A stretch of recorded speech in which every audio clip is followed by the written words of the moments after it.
ಈಗಾಗಲೇ ನನ್ನಿಂದ ಅವ್ರ ಮನಸ್ಸಿಗೆ ತುಂಬ ನೋವಾಗಿದೆ. ಇನ್ನು ನನ್ನ ಮುಖ ತೋರಿಸಿ ಆಗಿರೋ ಗಾಯನ ದೊಡ್ಡದು ಮಾಡೋದು ಬೇಡ.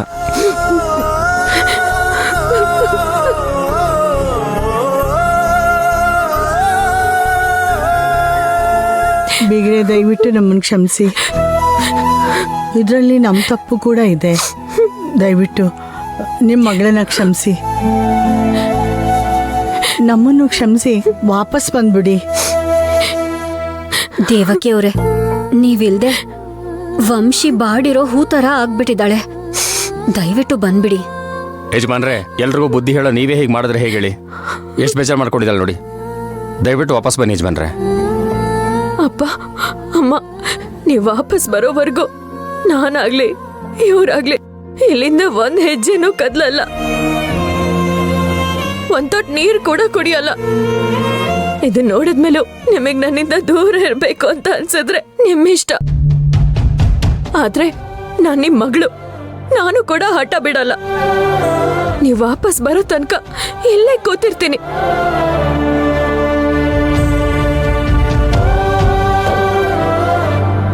ನೋಡು ವಂಶಿ, ಏನೂ ಆಗಲ್ಲ, ನೀನ್ ಸಮಾಧಾನ ಮಾಡ್ಕೊ. ನೀನ್ ಈ ವಿಡಿಯೋನ ಕಳ್ಸು, ಅವ್ರು ಎಲ್ಲಿದ್ರು ಖಂಡಿತವಾಗ್ಲೂ ಬಂದೇ ಬರ್ತಾರೆ.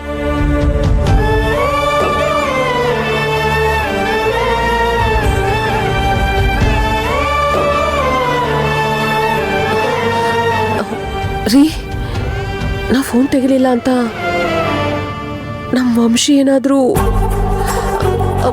ಶಿಶು ಬೇಡ ರೀ. ಒಂದ್ಸಲ ಫೋನ್ ಮಾಡಿ ಏನು ಅಂತ ವಿಚಾರಿಸೋಣ ರೀ. ಯಾಕೋ ಮನ್ಸಿಗೆ ಸರಿ ಅನಿಸ್ತಿಲ್ಲ. ಮತ್ತೆ ಅದೇ ವಿಷಯಕ್ಕೆ ಬಂದ್ಬಿಟ್ಟಲ್ಲ ನೀನು. ನಾನು ಇಷ್ಟೊತ್ತು ಮಾತಾಡಿದ್ದೇನು? ಹಾಗಲ್ಲ ರೀ, ನಮ್ಮ ವಂಶಿ ಏನಾದರೂ ಹೆಚ್ಚು ಕಡಿಮೆ ಮಾಡ್ಕೊಂಡ್ಬಿಟ್ರೆ? ಏಯ್, ಅವಳು ಈ ದೊರೆಸ್ವಾಮಿ ಮಗಳು. ಆ ಥರ ಎಲ್ಲ ಯೋಚನೆ ಮಾಡೋ ಹುಡುಗಿ ಅಲ್ಲ ಅವಳು. ಅಷ್ಟಕ್ಕೂ ಅವಳು ಒಬ್ಳೇ ಅವಳೇನೆ. ಯಾಕೆ ಸುಮ್ಮನೆ ಯೋಚನೆ ಮಾಡ್ತೀಯಾ? ಅವರೆಲ್ಲ ಇದರಲ್ಲ ಜೊತೆನಲ್ಲಿ. ಆದ್ರೂ ಯಾಕೋ ಮನಸ್ಸು ತಡಿತಿಲ್ಲ ರೀ. ಫೋನ್ ಬರೋದು ನಿಂತೋಯ್ತು.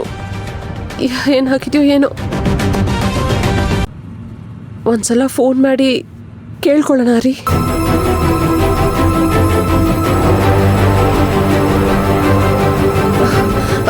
ವಂಶಿ ಏನೋ ವಿಡಿಯೋ ಕಳ್ಸಿದಾಳೆ. ಏನೋ ವಿಡಿಯೋ ಕಳ್ಸಿದಾಳ? ಹಾ. ಏ ಅಪ್ಪ, ಸ್ವಲ್ಪ ಸೈಡ್ಗೆ ಹಾಕಪ್ಪ.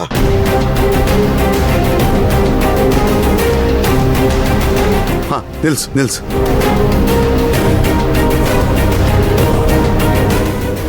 ಇರಿ ತೋರ್ಸು.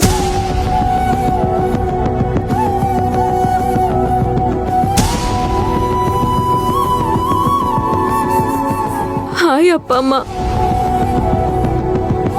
ನಮ್ಮಿಂದ ತಪ್ಪಾಯ್ತು ಅಂತ ನೀವೇ ನನ್ನ ಬಿಟ್ಟು ಹೋಗ್ತಿದ್ದೀರಾ? ಆ ಪುಣ್ಯಕೋಟಿ ಹುಲಿ ಹತ್ರ ಹೋಗೋಕ್ಕೂ ಮುಂಚೆ ತನ್ನ ಕರು ಹತ್ರ ಹೇಳ್ಬಿಟ್ಟು ಹೋಗಿತ್ತಂತೆ. ಆದ್ರೆ ನೀವು ನನ್ನ ಬಿಟ್ಟು ಹೋಗೋ ಮುಂಚೆ ಒಂದ್ ಮಾತು ಕೂಡ ಹೇಳ್ಬೇಕು ಅಂತ ಅನ್ನಿಸ್ಲಿಲ್ವಾ? ಇದೆಲ್ಲ ನೀವು ನನ್ ಖುಷಿಗೆ ಮಾಡ್ತಿದ್ದೀನಿ ಅಂತ ಅನ್ಕೊಂಡಿದ್ದೀರಾ? ಆದ್ರೆ ನೀವೇ ಇಲ್ಲ ಅಂದ್ರೆ ನಾನು ಹೇಗಪ್ಪ ಖುಷಿಯಾಗಿರ್ತೀನಿ? ನಿಮಗೆ ಅವಮಾನ ಆದ್ರೆ ನನಗೂ ಅವಮಾನನೇ ಅಲ್ವಾ?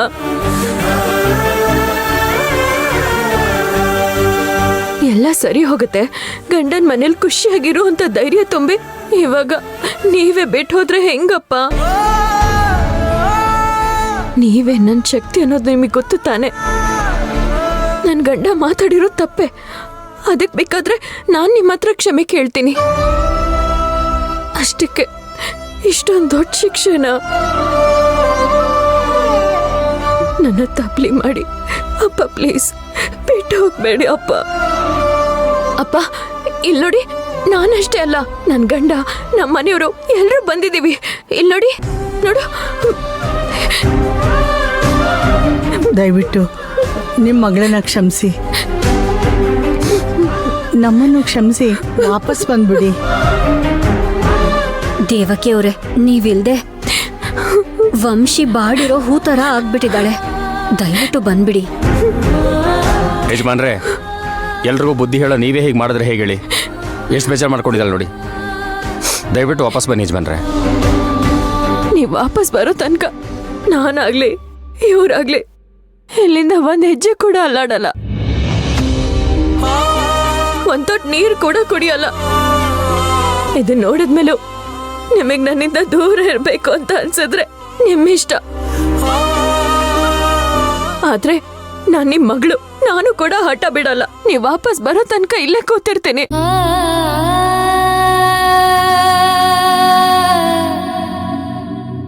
ಏನ್ರಿ ಮಾಡೋದೀಗ? ಅವಳಿಗೆ ಒಳ್ಳೇದಾಗ್ಲಿ ಅಂತ ನಾವು ಊರಿಗೆ ಹೊರಟಿದ್ರೆ ಈಗ ಅವಳು ಇಷ್ಟೊಂದು ನೊಂದ್ಕೊಂಡಿದ್ದಾಳಲ್ಲ. ನನಗೂ ಕೈಕಾಲು ಆಡ್ತಿಲ್ಲ, ಏನ್ ಮಾಡ್ಬೇಕು ಅಂತಲೇ ಗೊತ್ತಾಗ್ತಿಲ್ಲ. ಹಾಗಂತ ಅವ್ರ ಗೋಳು ನೋಡಕ್ಕಾಗ್ತಿಲ್ವಲ್ಲೇ ನನಗೆ. ಮತ್ತೆ ವಾಪಸ್ಸು ಅಲ್ಗೋಕ್ಕೂ ಮನ್ಸು ಒಪ್ತಾ ಇಲ್ಲ. ದೇವ್ರು ಯಾಕೆ ಈ ರೀತಿ ಪರೀಕ್ಷೆ ಮಾಡ್ತಿದ್ದಾನೆ ಅಂತ ನಾನೊಬ್ಬ ಅಪ್ಪ ಹಾಕೋ ಲಯಕ್ಕಿಲ್ಲ ಕಣೆ. ಹೆತ್ ಮಗಳಿಗೆ ಕಣ್ಣೀರು ಹಾಕಿಸ್ತಾ ಇದ್ದೀನಿ. ಏನ್ರಿ ಮಾಡೋದೀಗ?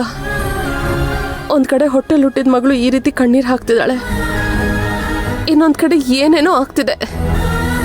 ಯಾವ ನಿರ್ಧಾರಕ್ಕೆ ಬರ್ಬೇಕು ಅಂತಾನೆ ಅರ್ಥ ಆಗ್ತಿಲ್ಲ. ಎರಡು ದೋಣಿಯಲ್ಲಿ ಯಾವ ಕಡೆ ಕಾಲಿಡೋದು ಅಂತಾನೆ ಗೊತ್ತಾಗ್ತಿಲ್ಲ. ನೋಡು, ನಾವು ವಾಪಸ್ ಹೋದ್ರೆ ವಂಶ ಖುಷಿ ಆಗುತ್ತೆ ನಿಜ. ಆದ್ರೆ ಅವಳ ಭವಿಷ್ಯದ ದೃಷ್ಟಿಯಿಂದ ನಾವು ಊರಿಗೆ ಹೋಗ್ಲೇಬೇಕು. ಈ ಕ್ಷಣಕ್ಕೆ ಅವಳ ಮನಸ್ಸಿನ ನೋವಾಗುತ್ತೆ. ಆದ್ರೆ ಅವ್ರ ಮನೆಯವರು ಇದಾರಲ್ಲ, ಅವ್ರ ಕಣ್ಣಲ್ಲಿ ಇವಳು ದೊಡ್ಡವಳಾಗ್ಬಿಡ್ತಾಳೆ. ನೋಡು, ನಾನ್ ತಗೊಂಡ್ರೋ ನಿರ್ಧಾರ ಸರಿಯಾಗೇ ಇದೆ. ನಡಿ, ಊರಿಗೆ ಹೋಗೋಣ. ಏ ಅಪ್ಪ, ಬಾ ಊರಿಗೆ ಹೋಗೋಣ. ಕಾರ್ ಸ್ಟಾರ್ಟ್ ಮಾಡು. ರೀ ರೀ ಹೋಗೋಣ ಅಂತೀರಾ?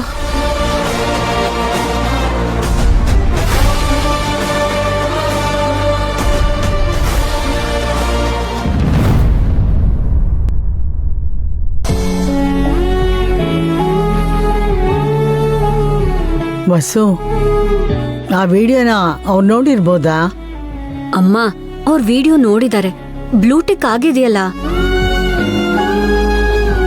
ಏಂಟಿಗೆ ಬಂದಿದ್ಯೋ ಏನೋ. ಅವ್ರು ಬರ್ತಾರೆ ಅಂತ ನಂಗೆ ಅನ್ನಿಸ್ತಾ ಇಲ್ಲ ಕಣೆ. ನಾನು ಅದೇ ಯೋಚನೆ ಮಾಡ್ತಿದ್ದೀನಮ್ಮ. ವಿಡಿಯೋ ನೋಡಿದ್ಮೇಲೂ ಇವ್ರು ಯಾಕೆ ಬರ್ಲಿಲ್ಲ, ಬರ್ಬೇಕಿತ್ತಲ್ಲ ಅಂತ.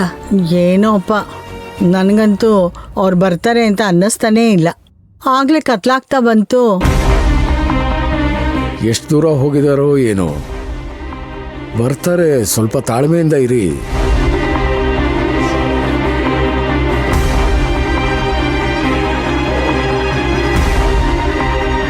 ಇಷ್ಟಾದ್ರೂ ಕೂಡ ನನ್ನ ಹತ್ರ ಬಂದು ಒಂದ್ ಮಾತಾಡ್ಬೇಕು ಅಂತ ನಿನಗನ್ನಿಸ್ತಾ ಇಲ್ಲ ಅಲ್ವಾ? ವಂಶಿ, ಇನ್ನೇನ್ ಅಪ್ಪ ಅಮ್ಮ ಬಂದ್ಬಿಡ್ತಾರೆ. ನೀನ್ ಅಳೋದನ್ನ ನೋಡಿದ್ರೆ ಅವ್ರಿಗೆ ಸಂಕಟ ಆಗಲ್ವಾ? ನೀನ್ ಕಣ್ಣೀರ್ ಹಾಕ್ಬೇಡ, ಸ್ವಲ್ಪ ಸಮಾಧಾನ ಮಾಡ್ಕೋ.